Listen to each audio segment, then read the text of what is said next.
दोस्तों हाल ही में global hunger index यानी वैश्विक भूखमरी सूचकांक 2023 जारी किया गया, जिसकी रिपोर्ट अत्यधिक आश्चर्यचकित करने वाली है। क्योंकि दोस्तों इस सूचकांक में भारत को 125 देशों में से 111वें स्थान पर रखा गया, जो कि भारत में गंभीर भूखमरी की स्थिति को दर्शाता है। दोस्तों इतना ही नहीं, भारत की स्थिति को श्रीलंका, नेपाल, पाकिस्तान इत्यादि देशों से भी नीचे दर्शाया गया है, जो कि अत्यधिक विचलित करने वाला है।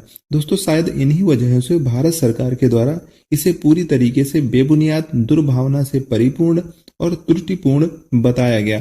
हालांकि दोस्तों आपको बता दें कि प्रत्येक वर्ष जारी होने वाले इस सूचकांक में भारत की स्थिति 2014 के बाद से लगातार खराब ही होती जा रही है। तो दोस्तों मेरा नाम है प्रदीप और स्वागत है मेरे YouTube चैनल PKB गुरुजी में। दोस्तों आज हम डिटेल में समझने का प्रयास करेंगे कि आखिर ये वैश्विक भूखमरी सूचकांक क्या होता है, किसके द्वारा जारी किया जाता है और कहां से इसके आंकड़े इकट्ठा किए जाते हैं। साथ ही साथ हम इस पर भारत की प्रतिक्रिया को जानने के पश्चात इस भयंकर समस्या को हल करने के प्रयासों के बारे में विचार करेंगे। दोस्तों HGI यानी ग्लोबल हंगर इंडेक्स सूचकांक आयरलैंड स्थित कंसर्न वर्ल्ड वाइड तथा जर्मन स्थित वेल्ट हंगर हिल्फे नाम के दो गैर सरकारी संगठनों के सम्मिलित प्रयास से जारी किया जाता है।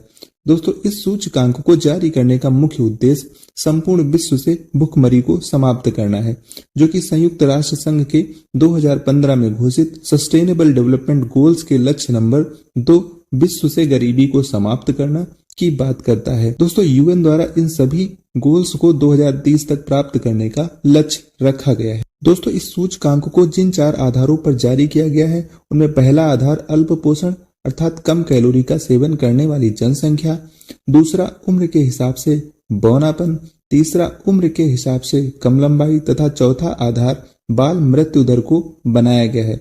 दोस्तों इन चारों आधारों के हिसाब से भारत का स्कोर 28.7 बताया गया है, जो कि एक गंभीर स्थिति को दर्शाता है। यह औसत 0 से 100 के बीच देखा जाता है, जहां पर 0 सबसे कम भूखमरी और 100 सबसे अधिक भूखमरी की ओर इशारा करता है। दोस्तों यहाँ पर आपको यह बताते चले कि इस सूचकांक में US, Canada, Australia, New Zealand, Japan, England, France, Germany, Finland आदि जैसे विकसित देशों को शामिल नहीं किया जाता है, क्योंकि इन देशों में भूखमरी समाप्त हो चुकी है।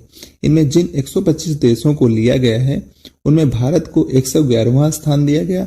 अगर भारत के पड़ोसी देशों की बात करें तो भारत की स्थिति केवल अफगानिस्तान से ही एकमात्र बेहतर स्थिति में है। दोस्तों इन दोनों गैर सरकारी संगठनों के आंकड़े जारी करने का मुख्य सोर्स विश्व खाद्य संगठन, यूनाइटेड नेशन चिल्ड्रन फंड यानी यूनिसेफ, विश्व स्वास्थ्य संगठन तथा विश्व बैंक के आंकड़ों को बताया गया है।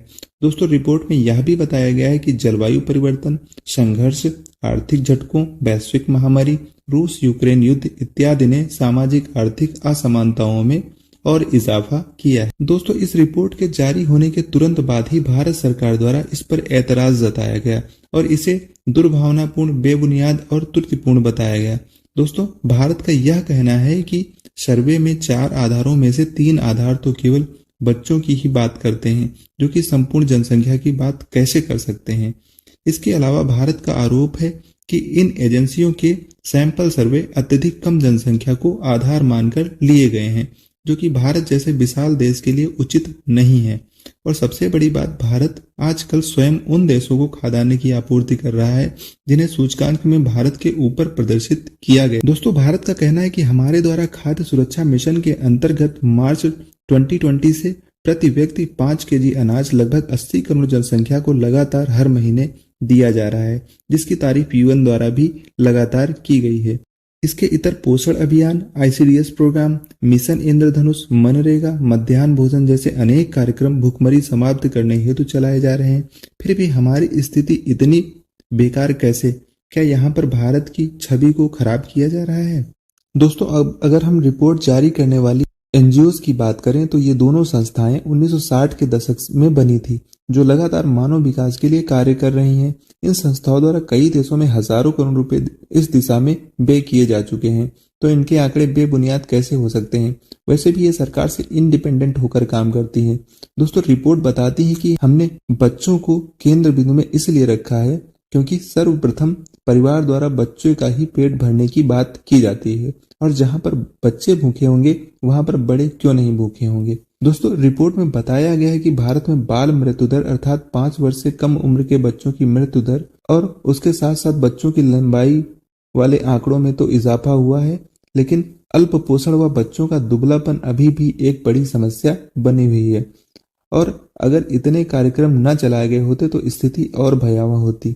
दोस्तों आप सभी को पता है कि केवल मुंह में रोटी और चावल देने से किसी का उचित पोषण संभव नहीं है, उसके लिए अन्य चीजें भी उतनी ही आवश्यक और मायने रखती हैं। दोस्तों भले ही भारत सरकार HGI सूचकांक के आंकड़ों को गलत मानती है, लेकिन स्वयं सरकार के द्वारा जारी किया गया नेशनल फैमिली हेल्थ सर्वे 5 यह बताता है कि भारत में हर तीसरा बच्चा आज कुपोषण का शिकार है।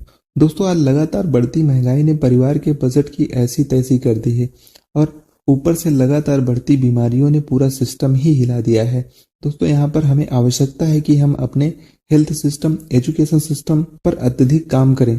दोस्तों ऑक्सफैम नामक संस्था की रिपोर्ट बताती है कि भारत में लगभग 10% लोगों के पास 75% वेल्थ मौजूद है, जो कि विशाल असमानता को दर्शाती है। दोस्तों दुनिया की 5वीं बड़ी अर्थव्यवस्था बन जाना तभी गर्व कराएगा जब आय की असमानता कम होगी और इसके साथ साथ प्रति व्यक्ति आय में वृद्धि होगी।